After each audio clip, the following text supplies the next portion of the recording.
It's the Linemakers on Sporting News.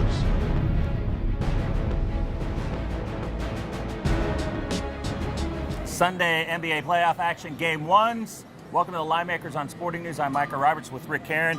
And Rick, we'll start right at the top here with the Atlanta Hawks at the Indiana Pacers. Pacers 6.5-point favorite, total 185. Hawks a little better on the road than they are at home. How do you see this game coming? 23-18 against the spread on the road. They say split the season series 2-2. I said I'm on record as thinking that the Pacers just have a little bit too much depth, and I think they'll pull the series out. But it's a big number to me, Mike. Even though I like Indiana in the series, I'm looking to take the points in game one.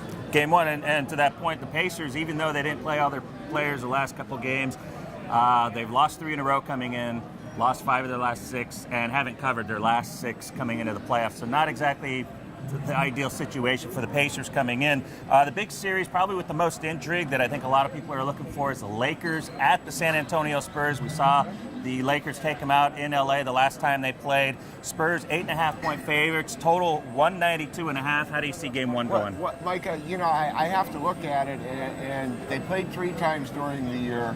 Spurs won by 2, they won by 3, the Lakers won by 5, meaning 0-point differential in 3 games. You have to take the number that big. It's down to 8.5, but I think you have to take the Lakers. And I think there's some unknown with how the Lakers are going to play with Dwight Howard. He seems to be happy. He seems to be peppy. This is his team now, and I almost think that they're going to play a little better than we expect, and I don't think the numbers probably showing that right now. I don't think it's reflecting that either. I agree with you. Take the points in game one. All right, we got the Heat, game one, 12.5-point favorites at home, total 199 against the Milwaukee Bucks. Do the Bucks have any shot? First of all, we haven't seen the Heat play together as a team in a long time, but they have covered 6 of their last 7. They come in on a 7-game win streak without their full arsenal. Do the Bucks have any shot at covering this number? Well, for me, Micah, even though the season series, it was 3-1 Miami, but 2-2 against the spread. I don't lay double-digit points in basically any sport, to be perfectly honest with you, very often. But to me, you either lay it or don't play it. Yeah, and the Bucks. I don't see the Bucks being competitive, especially in game one. They haven't been competitive for the last 2 months of the season, and it's surprising to see a team like that in the playoffs. They're 6 games under 500 on the year, and they're in the playoffs. And game one, intriguing series in Oklahoma City Thunder, a 10-point favorite, total 212.5 against the Rockets.